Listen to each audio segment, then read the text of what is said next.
हर हर महादेव। देवों के देव महादेव जी के चरण में प्रणाम, मेरा प्रणाम स्वीकार हो। सब गुरु भाई बहन के चरण में प्रणाम, मेरा प्रणाम स्वीकार हो। माता पिता के चरण में प्रणाम, मेरा प्रणाम स्वीकार हो। गणपति ललनवा के चरण में प्रणाम, गौरा पार्वती मैया के चरण में प्रणाम, सब देवी देवताओं के चरण में प्रणाम, मेरा प्रणाम स्वीकार हो। गुरु भाई बहन, मैं एक कथा सुनाने जा रही हूँ। ये बहुत सुंदर कथा है। जो कथा शिव से जुड़ी होते हैं वो कथा बहुत सुंदर होते हैं। इस कथा को पूरा सुनिए और रहस्य जानिए। आधी नहीं, आधा सुनने में अपमान होता है शिव गुरु का, पूरा सुनने में ज्ञान होता है। इसलिए कथा को पूरा सुनिए और आनंद लीजिए। हर हर महादेव। कोई गरीब इंसान थी। वो बेचारी मेहनत मजदूरी करती थी, बहुत गरीब थी। उसको खाने का ठिकाना नहीं था, पीने का ठिकाना नहीं था, रहने का ठिकाना नहीं था। एक झोपड़ी दे के बेचारी रहती थी। उसे कुछ भी नहीं था, बिल्कुल गरीब थी। वो पति पत्नी रहते थे दोनों बेचारी, और बेचारा मजदूरी करते थे, अपना जीवन परवरिश करते थे। जब कुछ दिन हुआ तो उनका एक लड़का हुआ और उसके पति स्वर्गवास कर गए। जब स्वर्गवास कर गए तो गांव वाला उन्हें बहुत सताए, बहुत तकलीफ़ देने लगे। इतना तकलीफ़ कि जिसमें कोई कहना नहीं। वो बेचारी अपने बच्चे को लेकर गांव छोड़कर किसी दूसरा गांव में चली गई। और किसी दूसरा गांव में चल गई तो किसी के घर में वो रह गई। कैसे रह गई? उसके घर में जाके बोली कि भाई रात भर हमें रहने दो। जब रात भर रहने दिया तो ये बेचारी क्या की कि रात में उसके घर में पूरा कूड़ा कचड़ा लगल था। वैसा ही ये बेचारी क्या की कि पूरा बाढ़ सोर के लीप पोत के बर्तन मांस धो के सब कुछ करके कंप्लीट करके धर दी। जब सुबह उस घर का जो गार्जियन था वो देखा कि अरे आज मेरा घर बहुत सुंदर लग रहा है, कौन इतना साफ सफाई कर दिया है। वो बहू के सबके चिल्ला के आवाज़ देने लगे। बहू उनका निकली, बोली कि आज इतना घर कैसे अच्छा लग रहा है, कौन झाड़ू लगाई हो, बहुत सुंदर घर लग रहा है, कौन लीप पोत दी हो। बहू बोली हम नहीं निपे हैं। उसको जो भी बहू थे उनके घर में परिवार थे वो बोले कोई नहीं, हम लोग नहीं किए हैं। जो उनका पत्नी थे वो बोले क्या कहें, एक ठो बेचारी एक बच्चा लेकर आई है, उसको कोई नहीं था। वो बोला कि हमको इस घर में रात भर रहने दो बहन, शाम हो गया है कहाँ जाएं। तो हम उसको रहने दिए तो लगता है रात भर वो बेचारी नहीं सोई है, पूरा सगरो झाड़ू लगाई है, रात में बर्तन धोई है, रात में पूरा लीप धो करके फ्रेश करके रख दी है। ये बोला बेचारा कि अरे तो रात भर क्यों? उसे पूछो कहाँ मायका है उसका, कहाँ ससुराल है, वो कहाँ जाएगी। ये बेचारी पूछी। ये बोलती है क्या कहूँ, मुझे कोई नहीं है, मैं एक विधवा हूँ, मेरा एक पुत्र ही धन है और कुछ भी नहीं है। ये जो इनका पति थे वो बोले कि ऐसा करिए आप मेरे घर नौकरानी बन के रह जाइए। ये नौकरानी बन के उसके घर में रह गए। नौकरानी बन के रहने लगे। धीरे धीरे धीरे धीरे इनका लड़का बड़ा हो गया। ये बेचारी काम धंधा इधर उधर मजदूरी जो करते थे वो जमा रहता था, और उनके घर में झाड़ू पोछा बर्तन जो करते थे तो इसके खाने पीने का, हरी बीमारी का कपड़ा सब कुछ हो जाता था। इधर उधर करते थे वो बेचारी जमा करते थे। वैसा ही करते करते थोड़ा घर बनाने के लिए जगह ले लिए। जब जगह ले लिए इनका बच्चा भी बड़ा हो गया, कमाने लायक हो गया। जगह लिए, 1-2 रूम बनाए रहने को लिए, उसमें रहने लगे। अपना घर से इधर उधर काम करने को लिए जाने लगे। जब अपना घर बनाए रहने लगे तो लोग बोले कि भाई अपना बचवा को शादी कर दीजिए, आप अकेले रहते हैं, बूढ़ी हो चुके हैं, इतना उम्र ढल गया है, बचवा को शादी कर दीजिए। ये बेचारी बूढ़ी बोली कि मुझे क्या है, मेरा बच्चा से कौन शादी करेगा, क्या है मुझे जो शादी करेगा मेरा बच्चा से। सब लोग बोले नहीं कैसे होगा, हम लाते हैं। वो ऐसे करके और उनको लड़का को शादी करवा दिए। जब शादी करवा दी तो बहू घर में आई तो वो कुछ ही दिन में अपने पति को बोल रही है कि ऐसा कीजिए कि आप देश परदेश चल जाइए और माँ को घर पे छोड़ दीजिए, आप हम और माँ रहेंगे, आप बाहर चल जाइए। माँ पता नहीं क्या जानती है, क्या करती है, हमको तो समझ में नहीं आता है। घर में छुप जाती है, बुदर बुदर करती है, हमको दिमाग नहीं काम करता है, क्या करूं। जाइए, जब तक कल आप बाहर नहीं जाइएगा कोई कुशल मंगल नहीं होगा, माँ लगता है आपको खा जाएगी। ये बेचारा बोला कैसे, क्या चीज़ हमको माँ जानती है जो हमें खा जाएगी। तो ये बेचारी किसी से नहीं बताई थी, लेकिन ये शंकर भगवान का शिष्य थी, शंकर भगवान का पूजा करती थी, किसी से बताती थी नहीं, सिर्फ मन ही मन जाप करती थी, किसी से नहीं कहती थी, कभी चर्चा में नहीं गई थी, क्योंकि बेचारी दाई नौकरानी का काम करती थी। किससे बताती, के इसके बात के समझते। एक तो बेचारी जवानी में विधवा हो चुकी थी। ऐसा बात नहीं है कि जो जवानी में विधवा हो जाती है वो अभागन रहती है, नहीं, ये सब कर्म का लिखा हुआ है, जो लिखा हुआ रहता है वही होता है। लेकिन फिर भी बेचारी किसी से नहीं कही। जब नहीं कही, इसके बेटा भी देखे कि माँ कुछ तो बुदर बुदर करती है, ठीक हमको पत्नी कहती है, हम चल जाएं घर छोड़ के तो अच्छा रहेगा, भल ना माँ मुझे खा जाए। लेकिन ये नहीं इसको लगा कि माँ मुझे कितना कष्ट से पाली पोसी है। ये बेटा बाहर चल गया, बाहर चल गया 6 महीना साल भर पर बेटा बाहर से लौटा, लेकिन कोई वैसा ज़्यादा धन लेकर नहीं लौटा। जब घर आया तो उसके पत्नी बोली कि धन तो बहुत सारा आप कमा के लाए होंगे। बोले क्या धन लाएंगे, अरे नहीं हम पढ़ल है, नहीं लिखल है, कोई अच्छा काम नहीं मिला, इसलिए बहुत धन कम कमा के लाए हैं। बोले ठीक है। जब रात हुआ तो फिर बेचारा पूछ रहा है कि माँ अभी भी वैसा ही बुदर बुदर करते रहती है। ये जो बहू हरामी थी वो बोली कि हाँ माँ अभी भी वैसा ही बुदर बुदर करते रहती है। तो माँ को कुछ नहीं बोली। ये बोलती है कि नहीं बोले, हम 4 डंडा 4 झाड़ू रोज़ मारते हैं माँ को, फिर भी बुदबुदारने को लिए नहीं छोड़ी।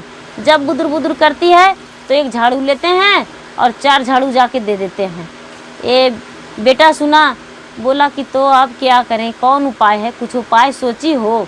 ये बहू बोली है उपाय, ऐसा करिए कि हम लोग इसको जान मार देंगे और ले जाके जला देंगे ग्रंथ में, ये जल जाएगी तो मर जाएगी तो इसका काल मिट जाएगा।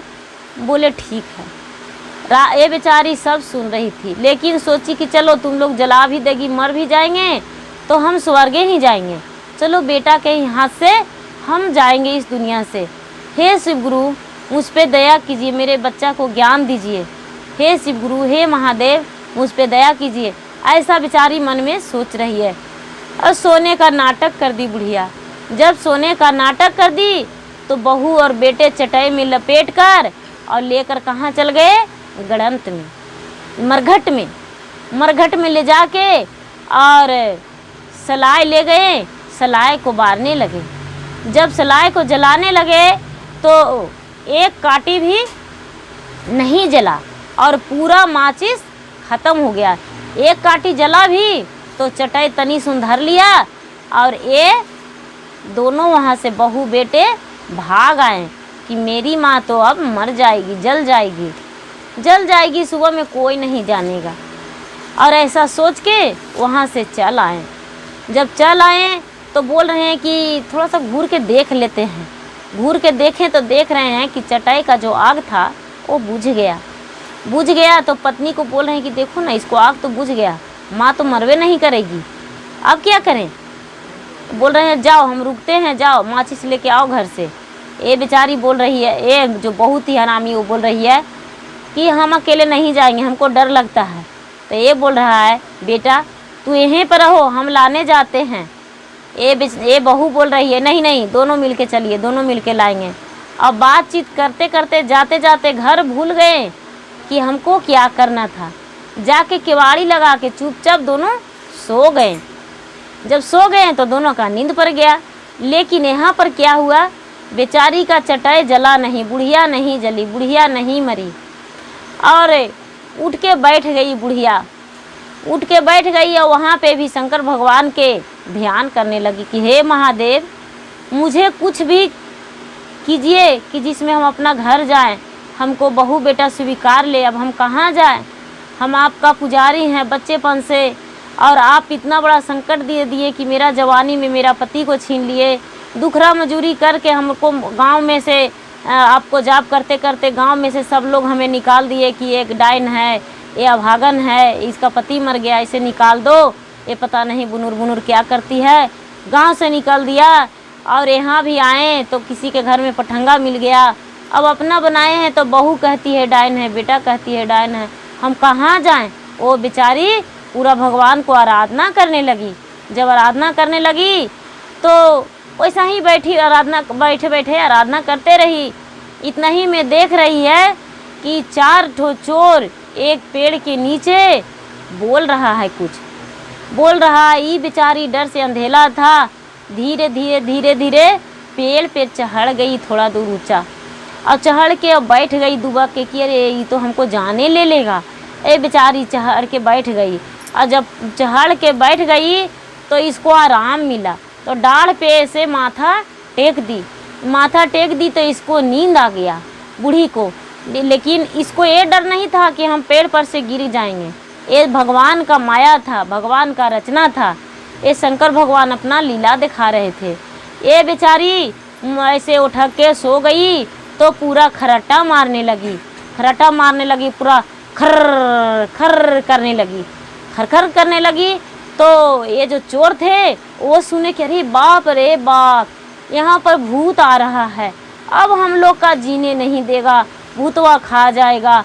कह रहा है काट दो, ऐसे कह रहा है भागो, ऐसे पूरा ऐसे सुने। इसको मैंने अजीब अजीब लगने लगा कि मैंने हम लोग का कोई भूतवा चिल्ला रहा है, काट देंगे, खा जाएंगे, ऐसे खाओ खाओ कर रहा है। ये चारों जितना धन था जो लूटे पटे थे वो चारों छोड़कर वहाँ से भाग गए। और जब भाग गए तो ये बेचारी धीरे धीरे पेड़ से उतर गई, नीचे आ गई, और जो भी था धन चोर छोड़ा था ये बेचारी सब धन के समेट लिया, समेट के मोटरी में बांध ली, और मोटरी में बांध के और माथा पर ले ली, और माथा पर लेके घर के ओर चल दी। घर पहुँच गई। जब घर पहुँच गई तो केवाड़ी खुला रही अपने बेटा बहू के कि बेटा केवाड़ी खोलो, हम आ गए बेटा, केवाड़ी खोलो, हम नहीं मरे बेटा, बहुत सारा धन लेकर आए हैं। और बेचारी अपना गठरी बांध दी, जो गठरी बीचे दरवाज़ा पर खोल दी, और ये बेचारी एक साइड में बैठ गई। और बेटा बहू के लगा कि अरे फिर आ गई, जाते हैं उसको लाठी से मार देंगे कि जीते जी दरवाजे पे मर जाएगी। और बेटा बहू दोनों मिलके केवाड़ी खोले और लाठी चलाएं, तो लाठी तो उस मोटरी पे लगा जिसमें सोना चांदी गहना जेवर था, रुपया पैसा उस पे लगा, माँ को लाठी नहीं लगा। जब इस पे देख रहे हैं तो अरे क्या है, झनकता है, लाठी मारे तो देखने लगे टोके, तो देख रहे हैं कि अरे बहुत सारा धन माँ लेके आई है अपने। तो माँ के तुरंत गले लपट गई दोनों पति पत्नी। अरे माँ इतना धन कहाँ से लाई हो, माँ कहाँ से लाई हो धन। और एकदम तुरंत अपने घर के अंदर ले गए और माँ के भोजन के लिए तुरंत पूछे, भोजन करवाए, और तुरंत कपड़ा चेंज करवा दिए कि माँ तू फटल पहनती हो, तू अच्छा पहनो माँ, पूरा ऐसे करने लगे और माँ के बड़ी प्यार से रखें। जब सुबह हुआ तो पूरा खुशी बेटा बहू मना रहे थे। जब रात हुआ तो अपने पत्नी उनका पति से कह रही है कि अजी सुनिए, माँ बूढ़ी थी तो इतना धन लाई, हम तो जवान हैं, यदि हमको आप चटाई में ले जा के लपेट के और मरघट पे हमें वैसा ही झूठ मूठ सलाई बार दीजिएगा तो हमको तो चोर वहाँ पर बहुत सारा धन मिलेगा, हम तो बड़ी सारा लेके आएंगे, हमको भेज दीजिए ना, वैसी धर लाइए ना। सास के बोलती है कि माँ जी आप दोनों मिलके हमें धर लाइए। सास कहती है नहीं बेटा, इतना ही धन में खुश रहो, इसे संभालो बेटा, और इसे रखो, बहुत सारा धन है और कमाओ, मेहनत करो। देखो बेटा बड़ी गरीबी से ऊपर लोग उठते हैं। लेकिन बहू नहीं मानी। बूढ़ी जब सो गई सास तो अपने पति को बोली कि चलिए आपसे टंगा के नहीं जाएंगे तो वहीं पे चटैया लपेट दीजिएगा और चटैया में सलाई बार दीजिएगा और हमें धन मिल जाएगा, आप चल आइएगा घर। ये क्या किया कि अपने पति को ज़बरदस्ती लिए गया पति को ज़बरदस्ती ले गया और बोला कि एक चटाई नहीं जी, 3-4 गो चटाई में हमको लपेट दीजिएगा, अच्छा रहेगा, कोई नहीं समझ पाएगा। ये 3-4 गो चटाई ले गए और उनमें लपेट दिए, लपेट के और सलाई को बार दिए, और सलाई को बार दिए तो एक ही काटी में पूरा उनका चटाई धर लिया। ये बोली थी कि एक चटाई धरेगा दूसरा नहीं जलेगा, लेकिन ऐसा नहीं हुआ, पूरा चटाई चारों जलने लगा और ये चिल्लाने लगी। लेकिन यहाँ पर मरघट में उसे बचाने वाला कोई नहीं था, कोई नहीं मिला। और इसका पति भी दौड़े दौड़े भाग के चल आए थे कि हमको पत्नी तो ध्यान होला सोना चांदी जेवर गहना लेके आएगी। लेकिन जब चटाई लहरने लगा तो इसका शरीर पूरा जलने लगा, और शरीर जलने लगा पूरा। ये चिल्लाने लगी बहू, चिल्ला चिल्ला के इसका प्राण खत्म हो गया। ये बेचारी जल गई। जब जल गई, मर गई। यहाँ सुबह हुआ तो इसका बेटा इंतज़ार में है। ये बेचारी बुढ़िया कर रही कि बेटा बहू किधर गई। ये बोलता है माँ बहू अभी काम कर रही है, तू जे बनता है ऐसे करो, नहीं करना है तो ना करो माँ, बहू काम कर रही है, बर्तन धो रही है, झाड़ू लगा रही है, कपड़ा खींच रही, बहाना मार दे। लेकिन जब दिन उठ गया तो ये सोच रहा है कि अभी तक नहीं आया, लगता है ज़्यादा धन उसको मिल रहा है, मिल गया, चले हम भी जाते हैं, मिलजुल के ले आएंगे। जब ये धन लाने गया तो देख रहा है कि अरे ये तो मेरा पत्नी पूरा पक के सींच के यहाँ बराबर हो गया, मर गई। तब चिल्लाने लगा। जब चिल्लाने लगा तो वहाँ कुछ लोग देखे कि अरे फलनमा के बेटवा तो मरघट में चिल्ला रहा है। कुछ लोग जुट गए तो पूछे कि भाई तू क्यों चिल्ला रहे हो। देख रहे अरे इसका पत्नी मरा हुआ है। तुम्हारा पत्नी कैसे मरा, ये जलल है, जल कैसे गया। ये बोली सब सारा बात बता दिए। जब सारा बात बता दिए तो उन्हें घर लाए, घर लाके और उन्हें जो भी कर्मठ था वो करवाए और बोले कि देखो तुम माँ के लिए बुरा किया था, इसीलिए तुम्हें ये सब हुआ। माँ के लिए अगर जो अच्छा सोचता तो तुम्हारा पत्नी का कुछ नहीं होता। इसलिए माता पिता जो होते हैं वो भगवान होते हैं, और तुम उस भगवान को ही लात मार दिया, ठोकर मार दिया, भगवान को ही जिंदा जलाना चाहा, इसलिए तुम्हारा पत्नी मर गया। अब ऐसा करो, बढ़िया से माँ के साथ रहो या दूसरा शादी करो, इसके बाद कोई उपाय नहीं है। और गांव वाले क्या कर सकते हैं। ऐसा कह के उनको संतुष्टि दिए और माँ बेटा दोनों मिलजुल के रहने लगे। और मेरा वीडियो अच्छा लगे तो गुरु भाई बहन इसे लाइक कीजिए, शेयर कीजिए, सब्सक्राइब कीजिए। धन्यवाद।